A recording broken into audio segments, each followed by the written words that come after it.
মুক্ত থাকতে হয়, দুর্নীতি মুক্ত থাকতে হয়, সেটা আমরা প্রমাণ করে দেখিয়েছি। কি বলেন? আমাদের বিজয় মঞ্চে শহীদ মাওলানা ফজলুর রহমান নিজামী এবং আলী আহসান মোহাম্মদ মুজাহিদ তথা কথিত যুদ্ধ অপরাধীর মামলায় তাদেরকে ফাঁসিয়ে ঝুলিয়ে হত্যা করা হয়েছে। তাদের তাদের মন্ত্রণালয়ে তিন পয়সার দুর্নীতির কেউ প্রমাণ দিতে পারে না। সংগ্রামী ভাইরা, আমার এই সুন্দরগঞ্জে আমরা মৌলানা আব্দুল আজিজ ভাইকে এমপি বানিয়েছিলাম। কোন পাপের বেড়া বলতে পারবে না যে 1 টাকার দুর্নীতি করেছে। মাজিদুর রহমান আপনারা বেগারিওয়ালায় ভোট দিয়ে আপনারা উপজেলা চেয়ারম্যান বানিয়েছিলেন, কেউ বলতে পারেনি আমি দুর্নীতি করেছি। শিক্ষা বলেন। সুতরাং আমরা প্রমাণ করে দেখিয়েছি বাংলাদেশের মানুষের কাছে, এই সুন্দরগঞ্জবাসীকে আমরা দেখিয়েছি আমাদের হাতেই সুন্দরগঞ্জ নিরাপদ, আমাদের হাতেই এই সুন্দরগঞ্জকে সার্বজনীন সুন্দরগঞ্জ বানানো সম্ভব। আমাদের জানাই এই সুন্দরগঞ্জকে দুর্নীতি মুক্ত সুন্দরগঞ্জ গড়া সম্ভব। ঠিক না বলেন?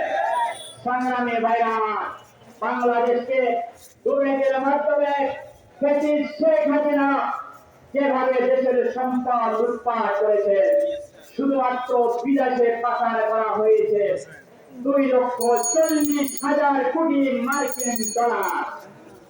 ওই টাকা হলে বাংলাদেশ 55,598 বর্গ মাইলের যে বাংলাদেশ, নতুন একটি বাংলাদেশ গঠন করা সম্ভব। এরকম এর পরিমাণ সম্পদ তারা দেশ থেকে লুটপাট করে বিদেশে পাচার করেছে। আজকে সে কারণে জনগণ বলে তাদেরকে চোর। কি বলেন? আর তারাই যারা চোর তারাই পালায়। কি বলেন? যারা অন্যের সম্পদ চুরি করে, যারা অন্যের সম্পদ চোর করে কুক্ষিগত করে, তারাই পালায়। কি বলেন? আজকে সে কারণে তারা পালিয়েছে। সংগ্রামী ভাইরা আমার, আজকে এই জুলাই আগস্ট বিপ্লবের বর্ষবর্তী অনুষ্ঠানে আজকে এই দিনে আমাদেরকে শপথ দিতে হবে, আমরা আগামীর বাংলাদেশকে ন্যায় এবং ইনসাফের ভিত্তিতে একটি নতুন বাংলাদেশ জনগণকে আমরা উপহার দিতে চাই। ন্যায় এবং ইনসাফ ভিত্তিক বাংলাদেশ গড়তে হলে আমাদের সৃষ্টিকর্তার আইন এখানে চালু করতে হবে।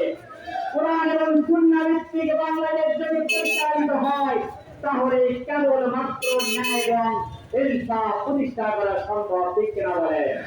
সংগ্রামী ভাইরা আমার, আজ থেকে 1450 বছর পূর্বে আল্লাহর রাসূলকে নির্দিষ্ট করে আল্লাহ পাক সেই কোরআনের আয়াত ঘোষণা করেছেন, লাকাদ আরসালনা রুসুলানা বিল বায়িনা ওয়া আনজালনা মা'আহুল কিতাবা ওয়াল মিজান লিয়াকুমান নাসু বিল কিসত। আল্লাহ পাক বলছেন, আমি যুগে যুগে আমার নবী এবং রাসূলদেরকে সুস্পষ্ট নিদর্শন দিয়ে আমি পাঠিয়েছি। তাদের হাতে আমি দুইটা জিনিস দিয়েছিলাম, একটি হচ্ছে আমার ওহীর কিতাব, আর একটি হচ্ছে মিজান। কিতাব মানে সর্বশেষ কিতাব হচ্ছে আপনার আমার আল কোরআন, এবং মিজান মানে হচ্ছে কালিমাল্লাহ। সংগ্রামী ভাইরা আমার, এই দুটি জিনিসের মাধ্যমে যুগে যুগে সকলের সময়ে প্রেক্ষাপটে বিশ্বের বিভিন্ন জায়গায় নবী এবং রাসূলগণ ন্যায় এবং ইনসাফ ভিত্তিক রাষ্ট্র গঠন করতে সক্ষম হয়েছিলেন। আগামীর বাংলাদেশকে যদি আমাদেরকে সেভাবে তৈরি করতে হয়, তাহলে বাংলাদেশ জামাত ইসলামীকে স্মরণ করতে হবে, বাংলাদেশ জামাত ইসলামীর পতাকা তলে আবদ্ধ হতে হবে। কারণ বাংলাদেশ জামাত ইসলামের গঠনতন্ত্র হচ্ছে আল কোরআনের ভিত্তিতে রচিত করা হয়েছে। সংগ্রামী আমার, এবং সেই আল কোরআনের মিজানের কথা যেটা বলা হয়েছে, মিজান মানে হচ্ছে কালিমাল্লাহ। আমাদের মার্কা হচ্ছে কি? আমাদের মার্কা হচ্ছে কালিমাল্লাহ।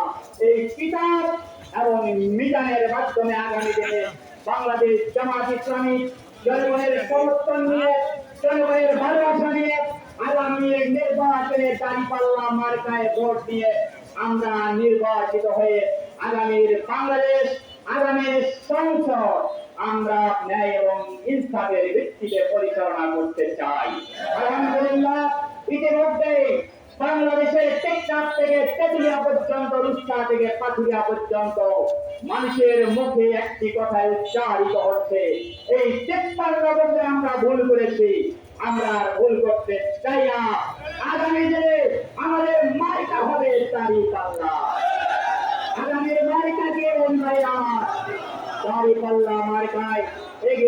হবে ন্যায় এবং ইনসাফের প্রতি দাঁড়িপাল্লা মার্কা নিয়ে বাংলাদেশের প্রতিটি মানুষের দাঁড়িয়ে করতে হবে। আপনারা কি সেই কাজে প্রস্তুত আছেন কিনা জানতে চাই। সবাইকে প্রস্তুত থাকতে হবে। আজকের এই সমাবেশের পরিশেষে আমি ধন্যবাদ এবং মুবারকবাদ জানাই। আমি সেই সাথে বলতে চাই, সুন্দরগঞ্জের সম্মানিত সুযোগ্য প্রশাসনের বাইরে আমাদের সম্মানিত নরবেদ প্রামাণিক সাজু ভাই বলেছেন, আমরা তো আপনাদের সাথে আছি। আমরা তো বলেছি আপনারা সাহস করে আপনারা নৈরাজ্যের বিরুদ্ধে, অন্যায়ের বিরুদ্ধে আপনারা পদক্ষেপ নেন, জামাত ইসলামী আপনাদের সহযোগিতা করবে। কিন্তু আমাদের এই কথার প্রেক্ষিতে আপনাদের কর্মকাণ্ড জনগণের কাছে আশ্বস্ত জনগণ হতে পারে নাই। সংগ্রামী ভাইরা, এই কারণে আজকের এই সমাবেশে আবারও বলতে চাই, সুন্দরগঞ্জের সম্মানিত ইউরা মহোদয়কে বলতে চাই, এই সুন্দরগঞ্জের আজকে রাস্তার যে অবস্থা, একটা রাস্তার কাজ শুরু করতে কতদিন লাগে বলেন তো? রাস্তার কাজ শুরুই করতে পারেন না। আজকে থানার সামনে থেকে নির্গত পর্যন্ত এই যে আমাদের বাইপাস